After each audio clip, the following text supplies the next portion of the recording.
తాకట్లో ఉన్న మీ బంగారాన్ని విడిపించి ఆ రోజు ఆన్లైన్ రేటుకి కొంటాం. Sharma gold company.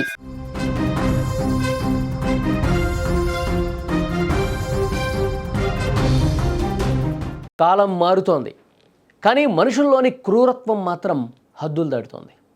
అగ్ని సాక్షిగా చేతులు పట్టుకునే కష్టసుఖాల్లో తోడుంటానని ప్రమాణం చేసిన భార్యే తన అక్రమ సంబంధానికి అడ్డుగా ఉన్నాడని కట్టుకున్న భర్తను అత్యంత దారుణంగా చంపేసింది.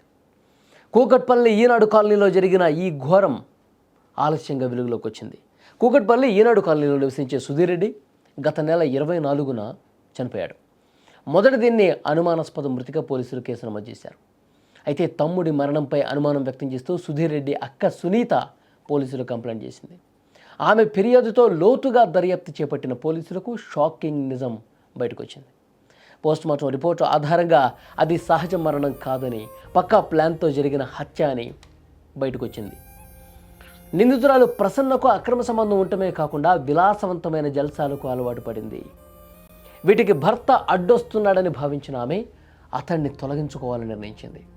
ఈ పథకం ప్రకారం సుధీర్ రెడ్డిని తన చున్నీతో ఉరేసి దారుణంగా హత్య చేసినట్టు పోలీసుల విచారణలో ప్రసన్న అంగీకరించింది. ఈ కథనంలో అత్యంత బాధాకరమైన విషయం, విషాద రేకెత్తే విషయం ఏంటంటే, సుధీర్ రెడ్డి తన ప్రాణాలకు తన భార్య వల్ల ముప్పు ఉందని ముందే గ్రహించాడు.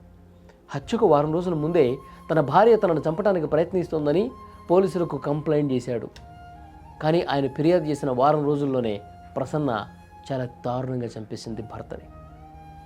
మృతుడి అక్క ఫిర్యాదు, పోలీసుల విచారణలో నిందితురాలు ప్రసన్న నేరం రుజువైంది. ఆమెను పోలీసులు అరెస్టు కూడా చేశారు. ఆమెను రిమాండ్ నిమిత్తం కంది జైలుకు తరలించారు.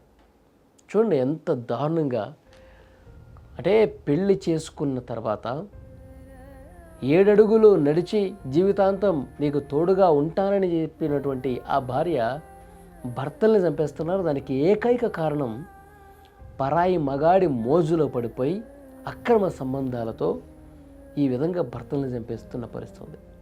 మనం గతంలో కూడా చాలా వీడియోలు ఇలాంటివి ఉన్నాయి, చాలా ఉదంతాలు జరిగినాయి. అయినా సరే వాళ్ళలో మార్పు రావట్లా. అమాయకులైనటువంటి భర్తలు తను చాలిస్తున్నారు. అమాయకులైన భర్తలు వీళ్ళు చేసేటువంటి నిర్వాకాలకి ఎక్కడా తమ సుఖాలకి అడ్డొచ్చేస్తూ ఉన్నాడు. ఇక విలాసవంతమైనటువంటి జల్సాలకు అడ్డొచ్చేస్తూ ఉన్నాడు. నా జీవితం నేను అనుకున్నట్టుగా లేదు అని భావించి కంటికి రెప్పలా నిన్నో నీ పిల్లల్ని కాపాడుకుంటూ వస్తున్నటువంటి భర్తల్ని చంపేద్దామని చెప్పి, అంటే ఇష్టం లేకపోతే డివోర్స్ తీసుకోవచ్చు. తన జీవితం తను చూసుకోవాలనుకున్నప్పుడు వేరే ఆప్షన్స్ కూడా ఉన్నాయి. కానీ వాటి జోలికి పోవట్ల మనుషుల్ని చంపేసే నిర్ణయాలు తీసుకుంటూ ఉన్నారు. అంటే చట్టం పట్ల ఒక భయం లేకపోవటమే. ఏముంది, జైలుకి వెళ్తాను, 4 రోజులు ఉంటాను, బయటకు వచ్చేస్తాను, ఇదే ఆలోచన చేస్తూ ఉన్నారు. తర్వాత నేను నా ప్రియుడితో నా జలసాలు నాకు ఉంటాయి. కొన్ని కేసుల్లో భర్తకి ఇన్సూరెన్స్ ఉంటే ఆ డబ్బులు వచ్చేస్తాయి కదా, ఒకవైపు ప్రియుడితో ఎంజాయ్ చేయొచ్చు, ఇంకోవైపు ఆ ఇన్సూరెన్స్ డబ్బులు లక్షలకు లక్షలు వచ్చేస్తాయి అనే ఆలోచనతో నిర్దాక్షిణ్యంగా చంపేస్తూ ఉన్నారు. ఇలాంటి కేసులు కూడా మనం చూసాం. సో డెఫినెట్గా చాలా కఠినంగా శిక్షించి మళ్ళీ ఈ లోకాన్ని చూడకూడదు.